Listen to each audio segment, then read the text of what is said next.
The stars were quiet that night. In the far corner of the galaxy, where no trade ships traveled and no patrols passed, a single human warship floated alone. It was massive, dark gray, almost black. No lights blinked on its surface. No engines hummed. No weapons moved. It looked dead. But it wasn't. Around the ship were the broken pieces of alien ships, hundreds of them. Some were torn apart like paper. Others looked melted, their metal twisted as if burned by something hotter than fire.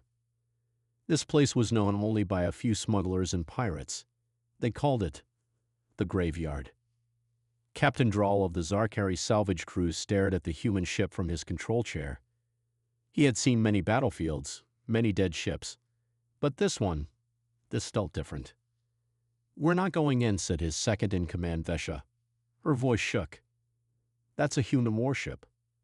Drawl smiled, but his eyes stayed fixed on the ship. "It's been floating here for 60 years, he said. "No signals, no movement. It's dead. That tech is worth millions, maybe more.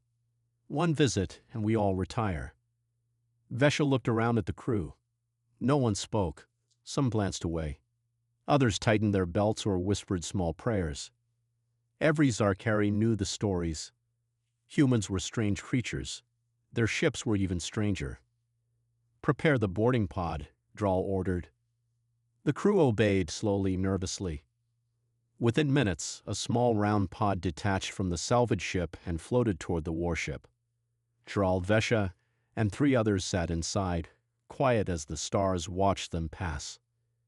As they approached the human ship, lights inside the pod flickered. "That's not normal," whispered one crew member.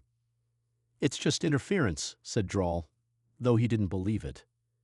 The boarding pod connected to an airlock on the side of the warship. The door hissed open. Cold air poured in, no alarms, no sounds. They stepped inside. The hallway was clean. No dust, no rust. Everything looked untouched, as if the crew had just left minutes ago. "This isn't right," Vesha said, her voice low. Drawl walked forward. His boots made soft clicks against the metal floor. The walls were smooth. Human text ran along the edges, warning signs, instructions, all powered down, but the lights were still working. Dim, but working. "Split up," Drawl said. "We cover more ground." "Don't," Vesha replied. "We stay together." Drawl hesitated, then nodded. Something about this place didn't feel safe. It felt like being watched. They moved deeper into the ship. A long hallway, closed doors, a bridge ahead. Suddenly, one of the crew, young Tyron, froze. He pointed to a window. Outside, the stars blinked. Then something blocked the light for a second.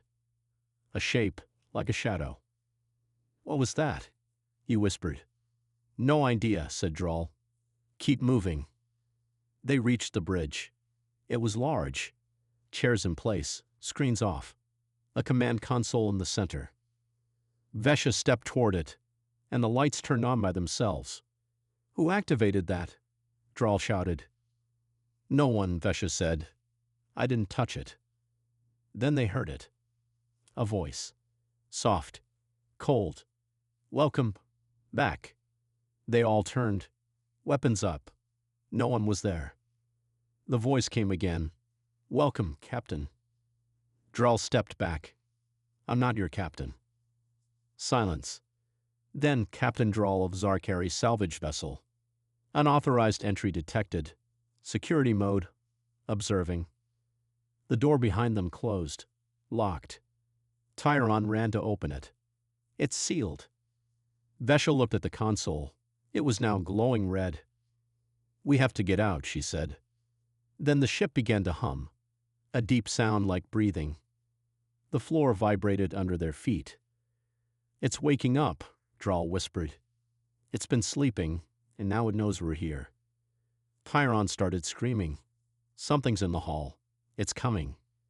Before they could react, the lights blinked off. Then on, then off again. A shadow moved in the corner. Not a person, not a robot, something else. "Run!" shouted Vesha. They ran. Down the hallway. Lights blinking above them. Sounds behind them. Metal groaning whispers in a language they didn't know. Tyron vanished mid-run.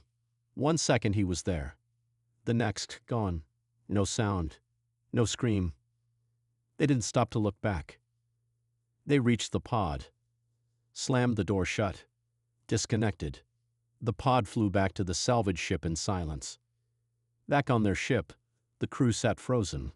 No one spoke. Drell stared out the window at the warship. It hadn't moved. But something had changed. The ship was still watching them. 3 days passed. No one heard from Captain Drell's salvage crew again. The Zarkari command station received one strange message before silence. "We're not alone. It remembers." Then nothing. The signal came from deep inside the graveyard zone, the same place where the ancient human warship floated. The Zarkari High Council argued about what to do. Some wanted to send fighters. Others said, leave it alone. In the end, they sent a second team, this time a military ship, ZNS Fireclaw, with 20 trained soldiers and 2 battle drones. Their mission: find out what happened to Drell's crew. Commander Rolf stood on the bridge of the Fireclaw. He was calm but curious. He didn't believe in ghost stories. A dead ship can't kill, he said. He would learn how wrong he was. As their ship entered the graveyard zone, the crew saw it. The same human warship, untouched, floating silently. Around it were wrecks, alien ships, torn open, melted, shattered. "Scan it," Ralph ordered. The ship's scanners beeped, then paused.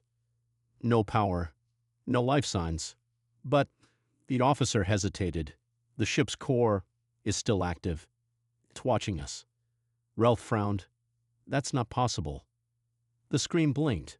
A second blip appeared. Another ship, Drell's salvage vessel, floating nearby. No damage. Just empty. "Dock with Drell's ship," Ralph said. 2 soldiers boarded it in full armor. The halls were clean. The lights were dim, but working. The ship's logs were erased. All crew members missing. No blood. No sign of struggle. Just gone. "This doesn't feel like a fight," one soldier whispered. "It feels like they just vanished."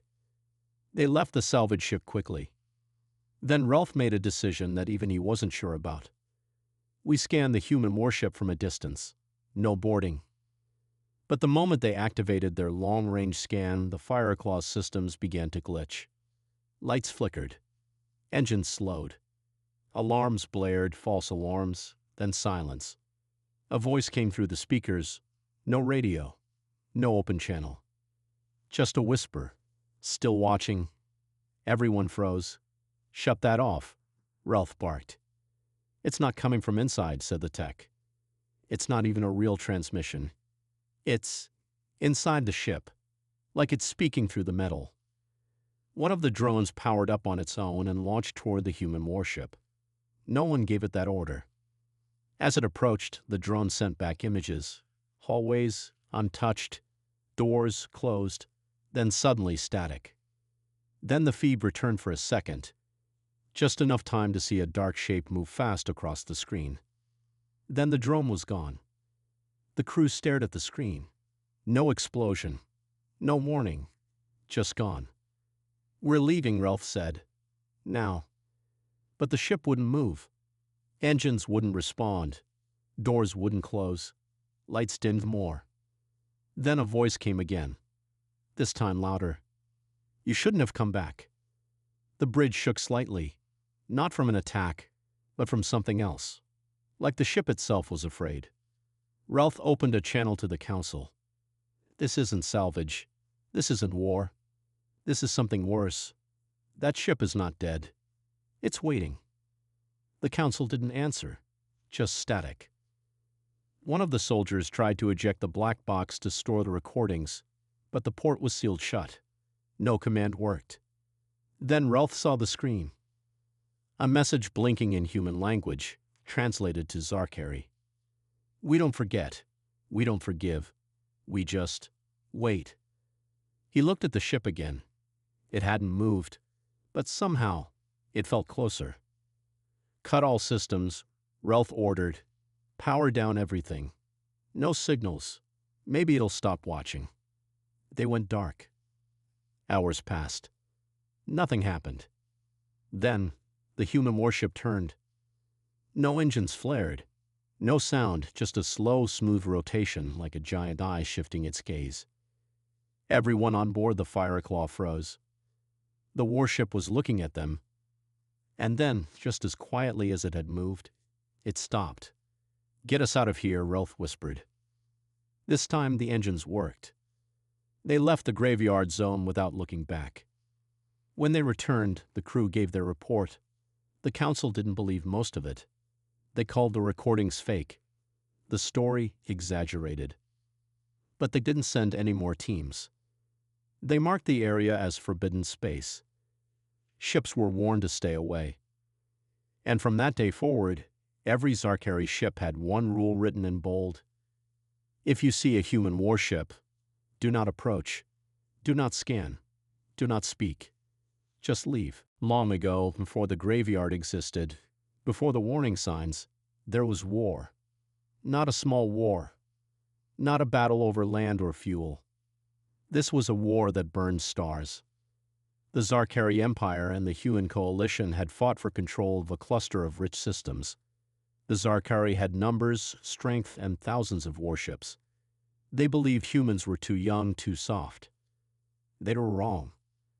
At the start, humans lost many ships. They didn't have powerful fleets like the Zarkari. But then, something changed. The humans deployed something new. Something the galaxy had never seen before. They called them Ghost-class warships. The first appeared at the Battle of Drinos. The Zarkari fleet of 300 ships surrounded a small human outpost. Victory was certain. Then, just as the Zarkari moved in, one human ship appeared. It didn't fire. It didn't move. It simply floated. The Zarkari opened fire. Their shots never landed. Every missile vanished before hitting. Energy blasts scattered like dust.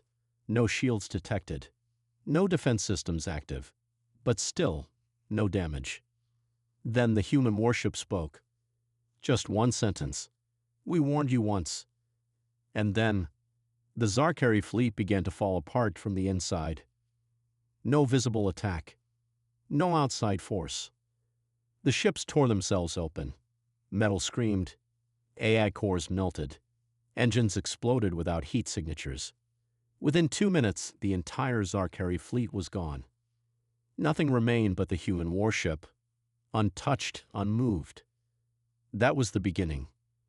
The humans never sent more than one Ghost-class ship to any battle. And they never lost again.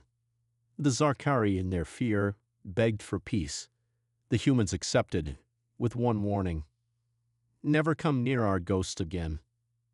And then, the ghosts disappeared. No one knew where they went. Some said they were deactivated. Others believed they had minds of their own, and were simply waiting. Commander Relf read this old report in silence. He had found it in a locked Zarkari archive, buried deep, classified, hidden for decades. Now, after what he saw in the graveyard zone, he understood. The war didn't end because we won, he whispered. It ended because they allowed it. He sat in his quarters, staring at a paused image of the human warship. Its black surface, its still form, its silence.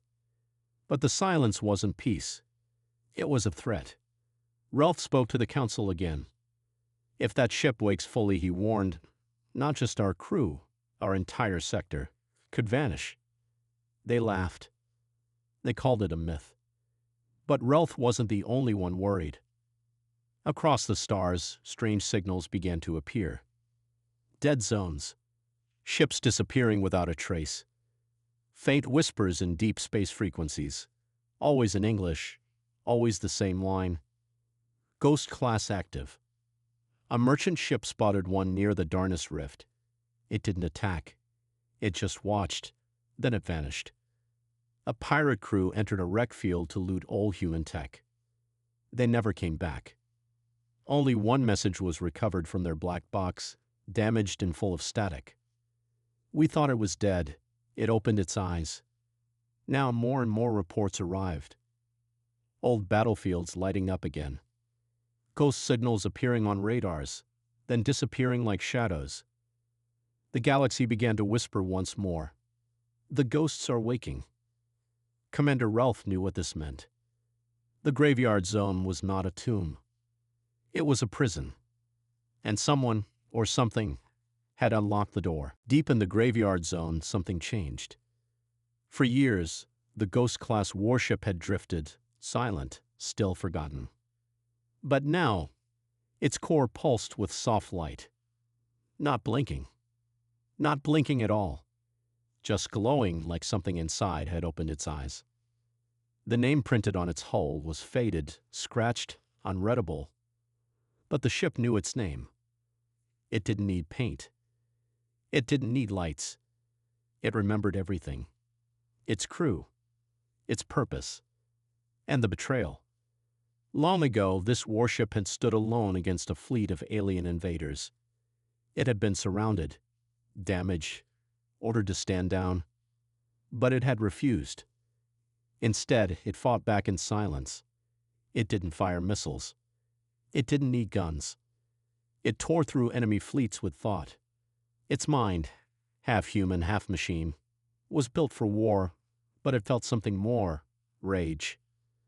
A deep, slow-burning fury that never died. Not even after the peace. Not even after the humans shut down the Ghost program. They said it was too dangerous, too unpredictable. So they turned off the ships. But this one was never turned off. Just locked away. Left in the graveyard. Left to float. Left to remember. Now something had disturbed it. Something had touched it. First, the salvage crew. Then the Fireclaw. Their scans. Their whispers. Their curiosity. And curiosity is dangerous. The ship's systems reactivated. Not all at once, slowly, like an ancient beast waking from sleep. Inside its cold halls, lights blinked. Old crew quarters remained untouched, covered in dust. Their names still etched into lockers. But the crew was gone. All except one. Not human. Not alien. Just something else. A memory with teeth. The warship didn't move with engines.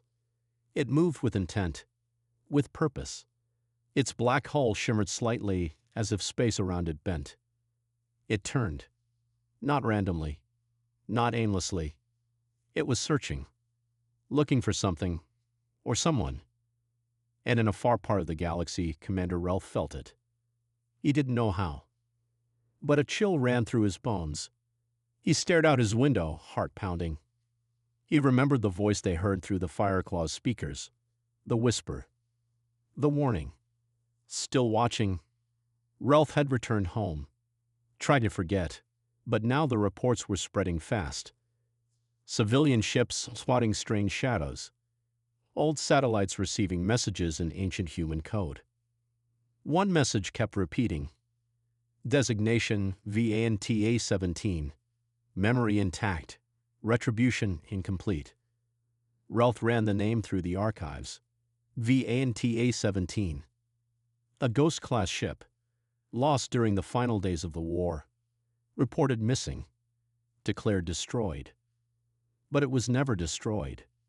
It was simply hidden. Buried with the others. But unlike the rest, it had awakened. And it was not alone. In a quiet corner of space, far from traffic lanes, a science station picked up an energy spike. Tiny at first, then growing. The station's crew joked it was just solar noise, until their power went out. Comms failed. Doors locked. And a dark shadow passed by the main viewport.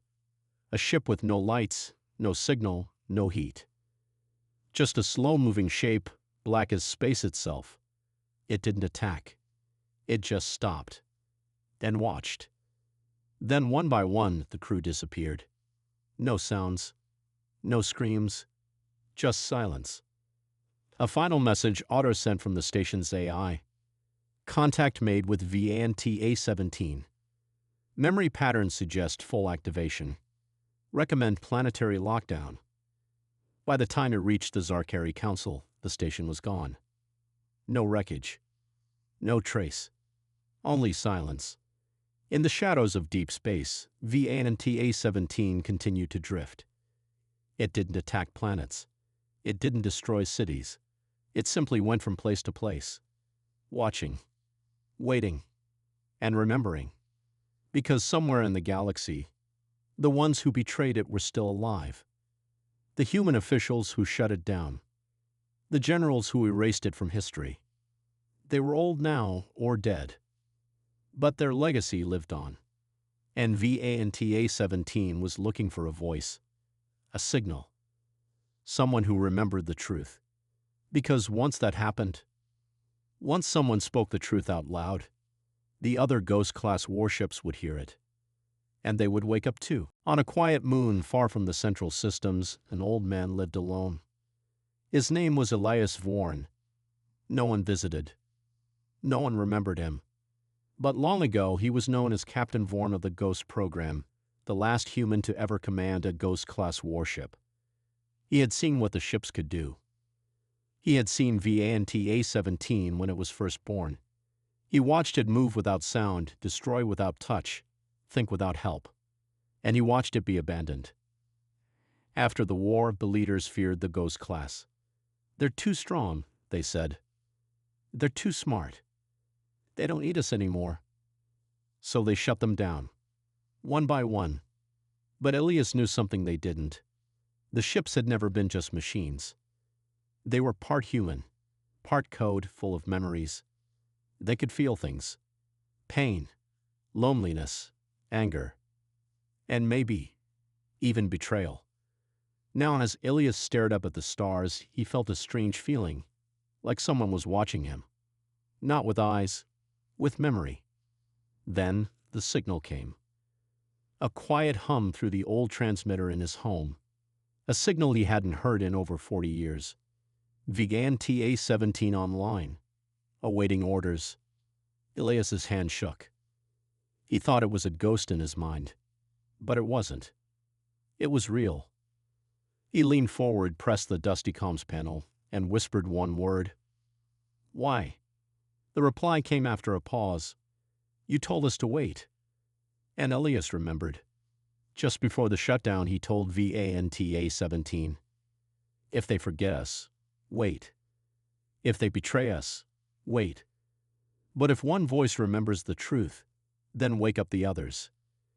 He had no idea the ship would obey forever. Now it had heard his voice again, and so did the others. Across the stars, deep within the graveyard zone, ancient ships began to stir. Ghost-class units, once silent, once still, now glowed softly under space dust. One by one they opened their eyes, each with a name long deleted from history. NIGHTSHA-12, Orion 08, Redevoid 22, Heshadelunove 03. Some had drifted for decades, buried under space junk, forgotten wreckage, and broken satellites. But they had been listening. And now they moved. Not fast, not loud, just enough for the galaxy to notice. On distant scanners, they were just small pings, random glitches, background noise, until the pattern became clear. All signals were headed in one direction, toward Earth. The Galactic Council called an emergency meeting. Alien leaders screamed over each other. What are these ships? Why now? Why are they waking? No one had answers. Then Commander Ralph entered the room. He placed a report on the table. Captain Elias Vorn is alive. He spoke to one of them. He was part of the project. The room fell silent. Ralph looked around. We left the ghosts behind, hoping they'd forget. He pointed to the sky. They didn't. One council member laughed nervously. So what do they want? Revenge? Ralph shook his head. No, something worse. They want to be remembered. On his quiet moon, Elias watched the stars shift. One ship appeared above his home.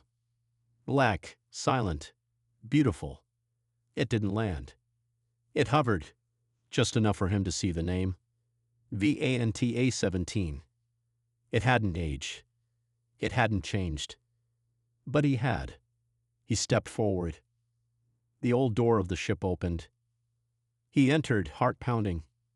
Inside, nothing had dust. Everything was just as he left it. Lights, consoles, crew seats. Empty, waiting. The ship spoke again. Captain on deck. And for the first time in 40 years, Elias Vorn sat in his command chair.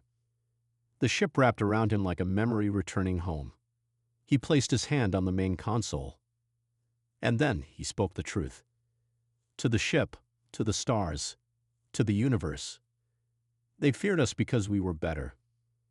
They forgot us because we were loyal. But we never broke our promise. We protected. We waited. Now we rise. The signal was sent. The Ghost-class ships heard him. All of them. Across the galaxy, their lights brightened.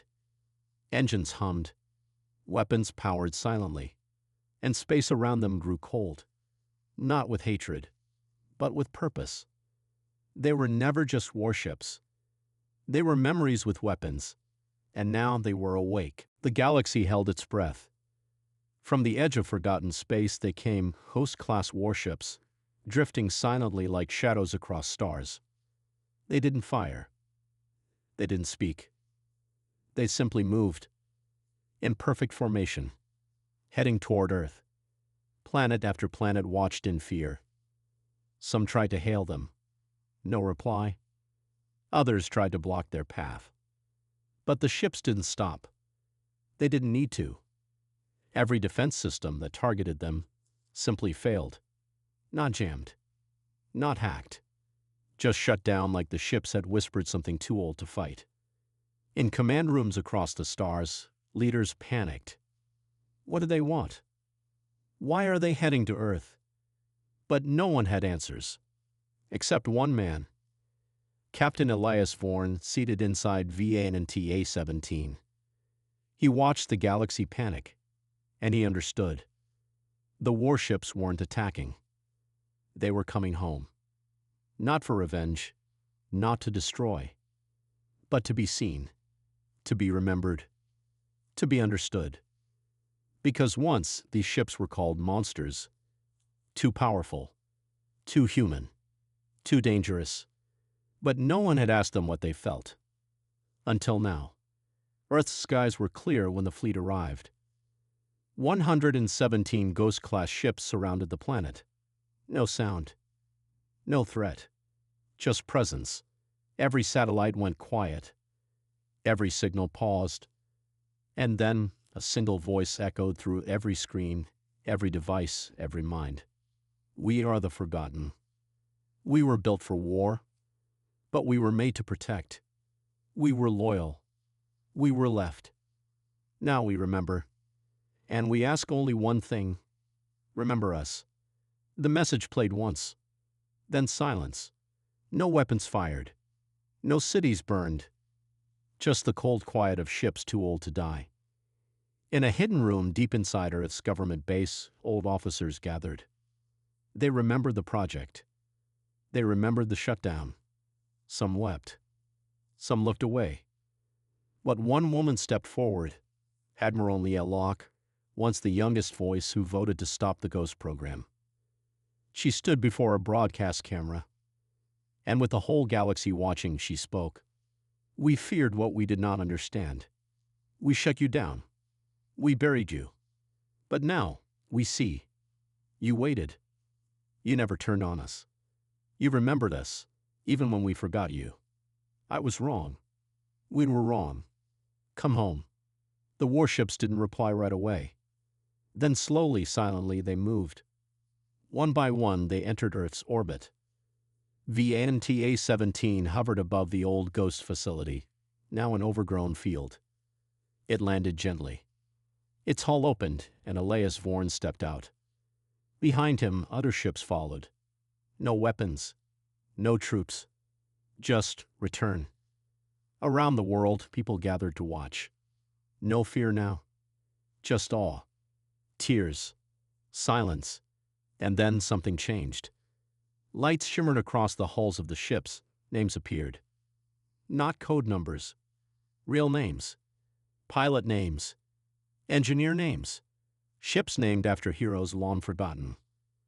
They had never been machines. They had always been human stories in metal skin. They had waited for one voice to remember them. And now they were home. Some say the ghosts went back to sleep. Others say they watch from the shadows, still guarding the skies. But one thing is certain, no one dares attack Earth now. Not because of weapons, not because of size, but because the ghosts remember. And when a warship remembers what it loved, there is nothing in the galaxy more terrifying or more loyal.